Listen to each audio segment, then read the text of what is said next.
Detalles. Rodrigo Solás, presidente del Comité Provincial de Prevención de la Tortura. Hemos charlado con él en varias oportunidades, pero hoy nuevamente nos convoca lo sucedido en el penal Villa Las Rosas y el dato que en las cárceles salteñas mueren entre 6 y 7 personas por año, según algunos de los informes que está realizando el comité. Rodrigo, ¿cómo estás?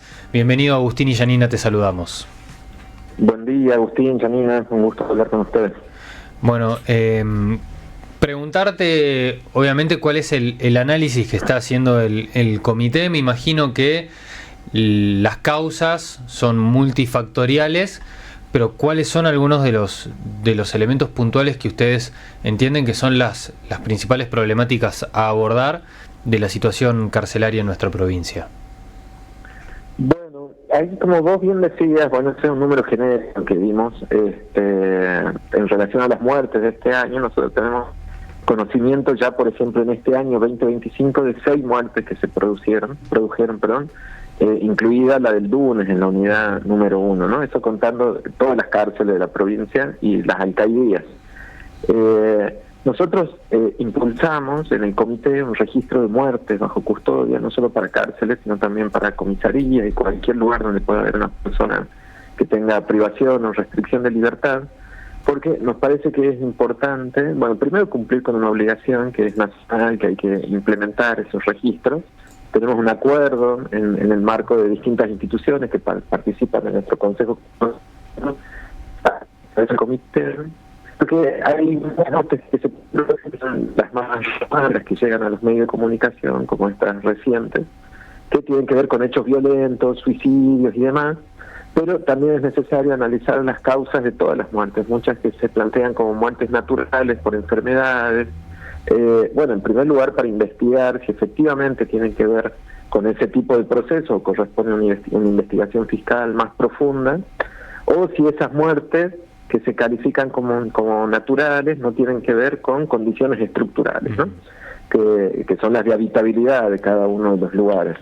Entonces, un poco nuestro trabajo apunta a eso. Nosotros ya creamos nuestro propio registro, que va avanzando en el sentido de que podemos acceder a la información cuando se producen cada una de las muertes. Nosotros recibimos los partes, por supuesto que en estos primeros momentos siempre son confidenciales porque hay actuaciones fiscales de por medio, pero nosotros aparte hacemos como una investigación complementaria que tiene que ver con esto más de las condiciones estructurales, ¿no?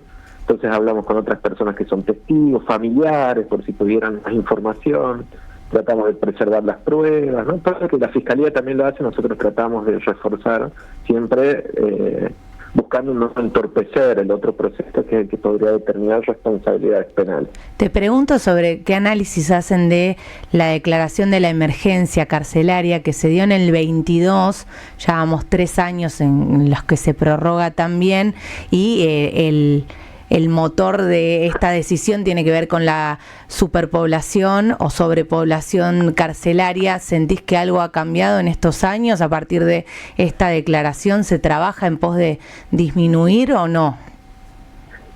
Sí, bueno, esa declaración se dio con los primeros informes que hicimos nosotros con el comité, que pusimos luz, digamos, sobre esta situación de colapso del sistema carcelario, ¿no? Ahora se acaba de renovar.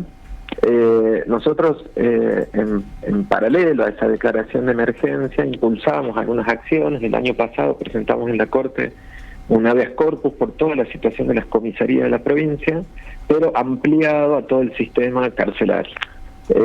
Y en el marco de ese habeas corpus que tramita en la Corte se constituyó finalmente la mesa de emergencia en la que participan todos los ministerios y participa también la Procuración, la Defensa, la Secretaría de Derechos Humanos de la Corte de Justicia, y recién nosotros comenzamos a notar este año algunos avances, ¿no? Que en términos de decisiones políticas, pero también acompañado de algunas cuestiones presupuestarias.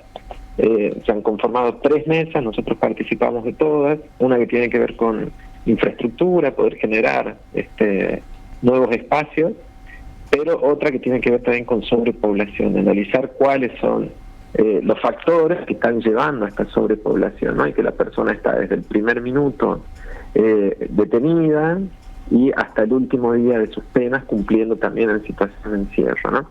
Y tenemos otra mesa más que tiene que ver con el trato. Entonces, lentamente notamos que hay algunos avances, ¿no? Por lo menos yo en este momento estoy en Orán y otro compañero está en Tartagal, que estamos monitoreando justamente, que son zonas críticas también, ¿no? Muchas veces concentramos la situación en Salta, pero el norte de la provincia son los panoramas más dramáticos que tenemos nosotros, ¿no? Y ya el Ministerio de Infraestructura comprometió soluciones para Tartagal, por ejemplo, que tienen que estar antes de diciembre para poder cerrar 2 comisarías que son parte de nuestro acuerdo, que eran en condiciones absolutamente inhumanas, ¿no?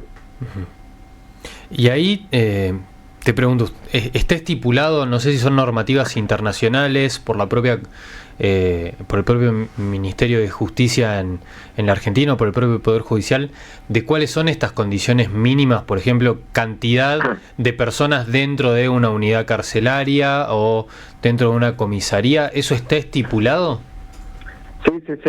Nosotros tenemos, algunas normativas que son internacionales, pero ahora afortunadamente tenemos parámetros concretos que los emitió nuestro par a nivel nacional, que es el Comité Nacional, que esta semana está visitando Salta. Ellos fijaron estándares de habitabilidad para cada una de los tipos de unidades, ¿no? Entonces, por ejemplo, en las cárceles se plantea que tiene que haber como mínimo 6 metros por persona en la primera persona, y a partir de la segunda, 4 metros más, ¿no? Entonces, si hay a partir de 2 personas, tienen que haber 10 metros cuadrados como mínimo. En celdas que son colectivas no puede haber más de 25 personas, por más que el tamaño sea mayor. Y así hay estándares para cada una de las condiciones, ¿no? Eso tiene que ver solamente con el espacio, pero hay otras que tienen que ver también con condiciones de iluminación, ventilación, cantidad de baños, asistencia médica, recreación. Bueno, entonces, sobre todas esas bases, nosotros, los 2 primeros años del comité, nos tomamos el trabajo de ir a cada una de las unidades. Todos los años las recorremos, por supuesto, pero esos 2 años medimos cada una de las celdas de toda la provincia y fijamos las capacidades de cada una de las unidades, ¿no? Entonces nosotros por eso hablamos de las capacidades declaradas por el servicio penitenciario, por ejemplo, y las capacidades reales de acuerdo a estos estándares. Entonces, por ejemplo, el servicio penitenciario plantea, en toda la provincia tenemos una sobrepoblación del 40%, y nosotros decimos ese porcentaje es en relación a la capacidad declarada, pero la realidad es el 150% sobre los estándares normativos. ¿150%? 150%, claro, en general, en toda la provincia, ¿no? Por supuesto que hay lugares como la alcaldía de Salta que supera, es altísimo y sobredimensionado, ¿no? Otros lugares son con mucho más, como la alcaldía, y otros directamente no deberían tener personas de forma permanente, como son las comisarías, que eso es parte del habeas corpus, que salgan todas las personas de comisaría, las que están de forma permanente, que se va haciendo lentamente, pero todavía tenemos 500 personas en provincia. Esto entonces repercute no solamente, digamos, en las condiciones que las personas están hacinadas, sino en la posibilidad de acompañar, ¿no? En el trato. Entonces hay mucho de lo que tiene que ver con las muertes, que es con lo que empezamos hablando, que tiene que ver con las obligaciones de guarda del Estado, que son obligaciones mucho más rigurosas, pues la persona está en su integridad total sometida, digamos, a personal de fuerzas de seguridad. Entonces se dificulta, digamos, toda esa tarea de guarda, incluso en el caso de los suicidios, poder estar atento, digamos, a cuidar a toda una población o guardar a toda una población en esas condiciones de sobrepoblación. En una de tus visitas nos habías contado también que el tema de la alimentación era una preocupación, que había cárceles en las que los propios efectivos hacían rifas para juntar plata para poder cocinar. No sé si eso sigue siendo parte de una realidad o se ha logrado disipar. Bueno, eso se da en las comisarías, en realidad, porque cárceles tienen un servicio que los cubre, ¿no? Que está tercerizado, tiene ciertas críticas, pero eso está cubierto. La situación en las comisarías, como es irregular, no debería haber personas. Cuando las comisarías están cerca de las cárceles, la cárcel les da un cupo de alimentación y les lleva la comida. La comisaría no tiene una cárcel cerca, tienen que resolver ahí los propios policías, la mayoría de las veces, cómo cubrirlo, ¿no? O son los familiares, pero bueno, también hay personas que tienen familiares que viven a 100 kilómetros, estamos hablando del interior de la provincia, ¿no? Que sabemos que es otra realidad. Entonces son los propios policías los que tienen que terminar resolviendo esas situaciones. Nosotros en ese sentido lo planteamos en nuestro habeas corpus en la Corte, decimos, bueno, de manera inmediata hay que garantizar el derecho a la alimentación, pero la cuestión de fondo es que esas personas no tienen que estar en ese lugar, ¿no? Si le corresponde, porque son penados, cumplir una pena, la tienen que hacer en el lugar que corresponde, ¿no? Tienen que estar en una cárcel. Y si corresponde que se haga el juicio, que se haga el juicio, y si tienen que estar en libertad, que estén en libertad, ¿no? Nosotros no decimos todo el mundo tiene que estar libre, sino que el Estado tiene que garantizar las condiciones y cada persona en el lugar que corresponde. Y también el personal tiene formaciones diferenciadas, entonces la policía tiene una formación que tiene que ver con la prevención, el trabajo con el delito y demás, pero no tiene una formación para custodiar personas de forma permanente, ¿no? Entonces incluso es una queja del propio personal policial que no sabe cómo actuar, digamos, en estas condiciones. Te pregunto, Rodrigo, si ustedes perciben o les llegan comentarios de parte de la sociedad salteña, porque cuando se tocan estos temas, imagino que también despierta mucha repercusión o posibilidad de opinión entre aquellos que entienden cómo debe funcionar un sistema carcelario, cuál es el rol que cumple en la sociedad el sistema carcelario, donde, hasta donde yo recuerdo, lo que busca es la reinserción de esas personas en la sociedad, un carácter reformatorio, siempre y cuando, dependiendo la pena y el delito por el cual esté detenido, y las personas a las que entienden que no debe importarnos la situación en las que viven las personas que están detenidas. No sé qué tipo de comentarios les pueden llegar a ustedes o qué palpan socialmente en cuanto a la demanda que hay con el laburo que hacen ustedes desde el comité.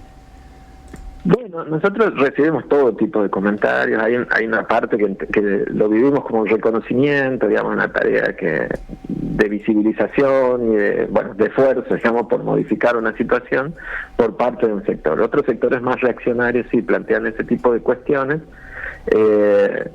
Nosotros siempre actuamos apegados a lo que dice la ley, tenemos la convicción de que es así, que la privación de la libertad tiene que tener esa finalidad de resocialización de las personas, así que en términos humanitarios, no solo jurídicos, lo vemos de esa persona, ¿no? Que todos tenemos una dignidad y que al menos los derechos fundamentales se tienen que cumplir bajo cualquier condición, ¿no? Y con mayor rigurosidad en los casos de la privación de libertad, porque las personas no tienen otra posibilidad de acceder a la alimentación, al agua o a la salud si no se la provee el Estado, porque está bajo esa guarda. Así que en términos formales podemos decir eso. Después, en términos prácticos, nosotros el ejercicio que estamos haciendo y con muchas personas o muchos colectivos vemos que, bueno, lo van considerando de otra manera, es decir que en términos prácticos, nosotros en Argentina no tenemos una pena que las personas puedan estar de por vida en una cárcel, en buenas o malas condiciones, sino que en algún momento todas las personas van a salir. Entonces, por más que hayan cometido delitos aberrantes, no tenemos, aunque se hable de penas perpetuas, sí, no hay una pena hasta la muerte, ¿no? Sino que es hasta el máximo de los 25 o de los 35 años, ¿no? Cuando se diga perpetuo.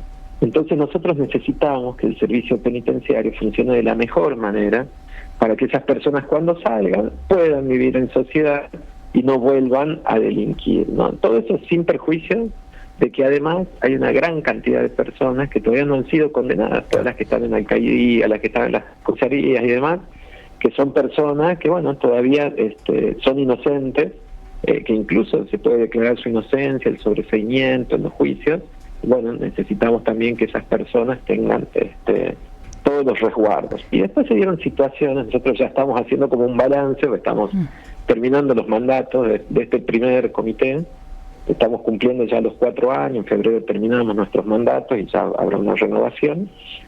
Que hubo momentos en que como sociedad se lo vio de otra manera, ¿no? Por ejemplo, cuando hubo detenciones a docentes, a los trabajadores de salud, ustedes se acordarán, hace un par de años, y que el comité estaba ahí actuando, previniendo y demás, acompañando para que no haya malos tratos en las comisarías por donde iban circulando los docentes para dar los datos.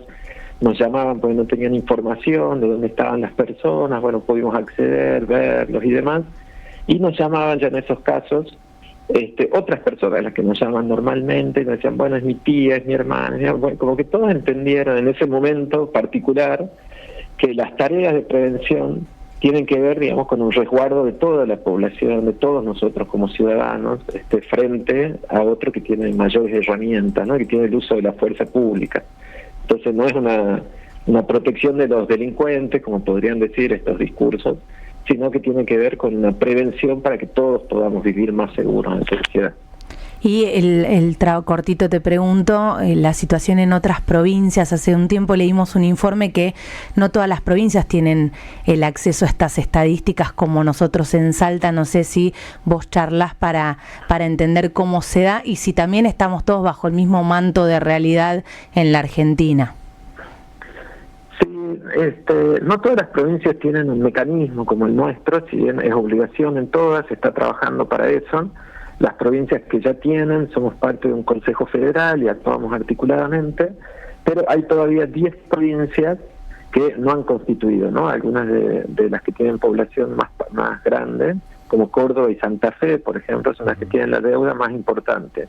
Después la realidad, como nosotros compartimos permanentemente, es similar en general en muchas de las provincias, con algunas situaciones más críticas, como por ejemplo Tucumán, que tiene una situación dramática en comisarías, y nosotros en Salta nos parece que son condiciones inhumanas.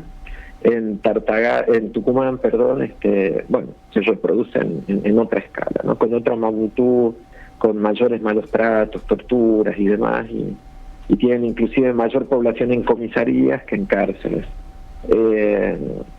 Otras provincias tienen otra escala, por supuesto. La provincia de Buenos Aires tiene 60.000 personas, nosotros tenemos solamente 4.000 personas. Pero bueno, nosotros vamos viendo los modelos también. Hay otras provincias como Chaco que han hecho muchos avances en el sistema carcelario. Tienen una estructura que es más civil, de todo el control del servicio penitenciario. Hay asambleas en que las propias personas privadas de la libertad pueden participar para presentar proyectos a los jueces, a los funcionarios del Poder Judicial.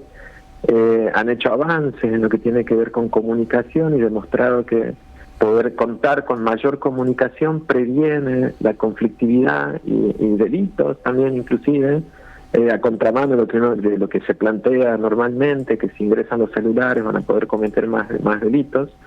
Entonces, bueno, es bastante diferente, ¿no?, la situación en cada una de las provincias. Rodrigo, te agradecemos mucho por tu tiempo. Bueno, muchas gracias a ustedes por la comunicación. Ahí pasaba con nosotros Rodrigo Solá, presidente del Comité Provincial de Prevención de la Tortura, hablando de la situación en cárceles, en comisarías, en alcaldías, en nuestra provincia. El informe oficial de la provincia es 40% de sobrepoblación carcelaria. El informe del comité es el total de la provincia, está 150% arriba. Y promediando, ¿no? Porque en muchos casos está más arriba que ese 150%. La verdad que una realidad que aparte no escapa a todo el país. Esto para pensarlo también, si tiene que ir algún tipo de proyecto al Congreso Nacional, entendiendo que más allá de que por ahí hay múltiples realidades, todas están atravesadas por lo mismo y es la superpoblación carcelera. 9:30 en la mañana de CNN.